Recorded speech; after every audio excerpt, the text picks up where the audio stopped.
Our new saw stop has a sliding table here that can carry a very accurate, to mount the miter gauge to the sliding table, we're going to engage with the two slots on the larger part of the table.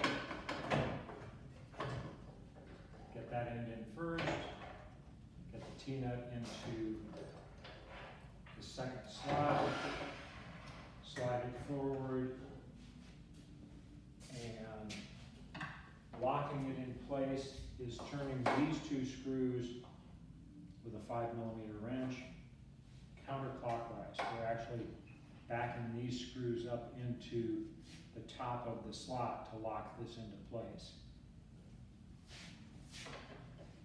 This is adjustable this way, locks with this, reads out in degrees here, put it back to square.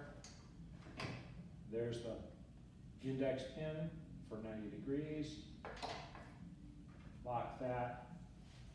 And now we've got a really solid cross-cut miter gauge.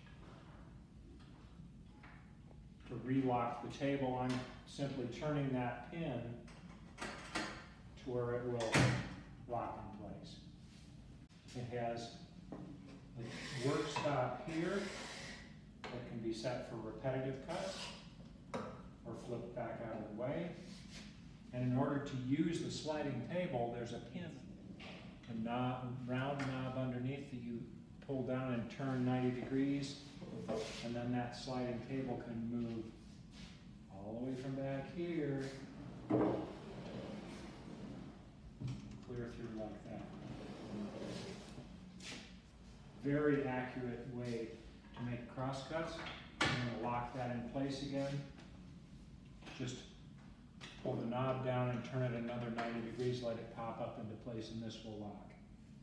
So if you want if you come up to the saw and it has the miter gauge on it and you need more room there, the simplest way to get it out of the way is loosen that knob, pull that pin back,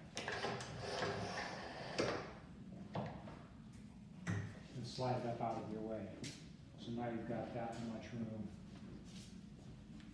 to work. If it's still in your way, get the Allen wrench, tighten those two screws or turn those two screws clockwise to loosen it up, loosen up the knob and slide the whole thing off. With the miter gauge on the saw, loosen the sliding table by pulling that knob down and turning it 90 degrees, and you have full motion of the miter gauge very accurately.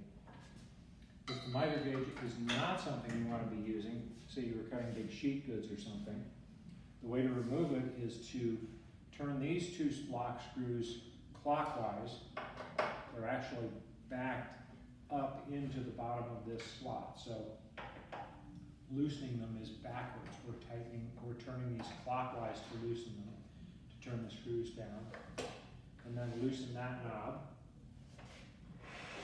The miter gauge slides off like that.